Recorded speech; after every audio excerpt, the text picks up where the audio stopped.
A man by many names. Dad, Neil with a K, the facilitator. Juanita. I'm a little bit worried about how this interview is going to go. Your whole presentation here, the fact that you, as we all well know,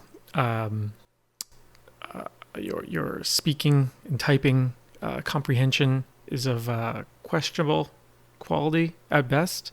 But that said, we'll get started here, and let's start with this picture that I'll put up that Warren found. Warren found that a couple years ago and used that for your playoff picture. Do you want to explain that? I mean, what's that about?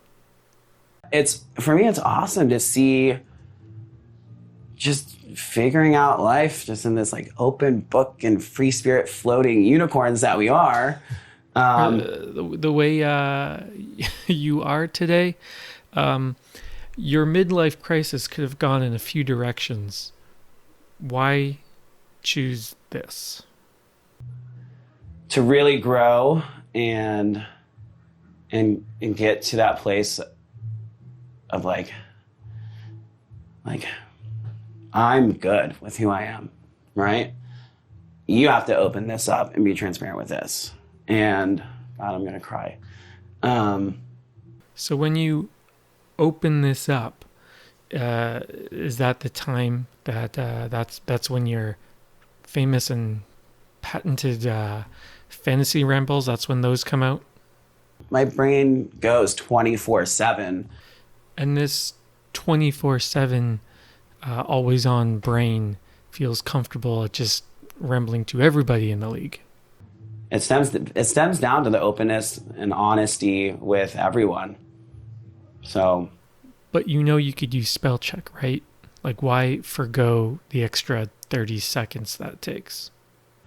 So I can make an impact on people's lives, but my friends and my affiliates in this setting, like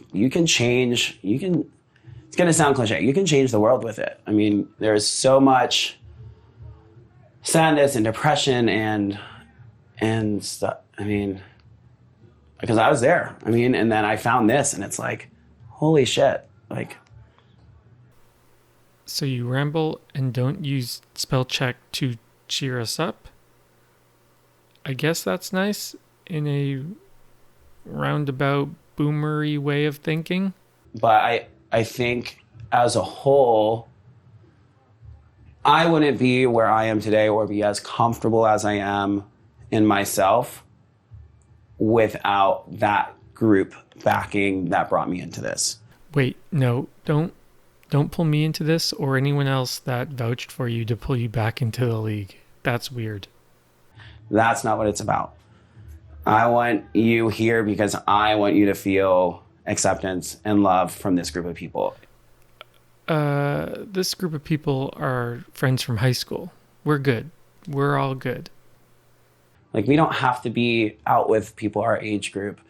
We can be out with 18-year-olds. We could be out with 30-year-olds, 60-year-olds. And it feels like a normal night out in a club, which is awesome. I mean, you don't find that in many communities. You calling this a community is a little weird. I mean, we're half your age, and it's a fantasy league, not a community. And I wouldn't be hanging out with 18-year-olds, even though that's technically legal. I mean, I wouldn't be diving in if I were you to be hanging out with my friends or 18-year-olds. It's kind of weird. I mean, I dive into it a lot, only because you walk in and it's like, holy shit, this is so cool. We're naked, we're dressed up. The sexual aspect is separated out of that. Wait. Are you talking about being sexual with people within this league or the 18-year-olds? And now that that's coming out of my mouth, I realize I don't actually want an answer to that question. So let's just, we're done here. I've had enough of full frontal Neil for today. When you reach out next to me, just call or text, email, or not at all. Maybe I think this is yeah. I'm done here. I appreciate you. Actually, okay, no. One last question. I know Warren has kind of dropped this question off in the last few years, but I know he used to ask you back in the day. Your name, the facilitator. What is the facilitator facilitating? I think nudity. I don't know what else I was expecting.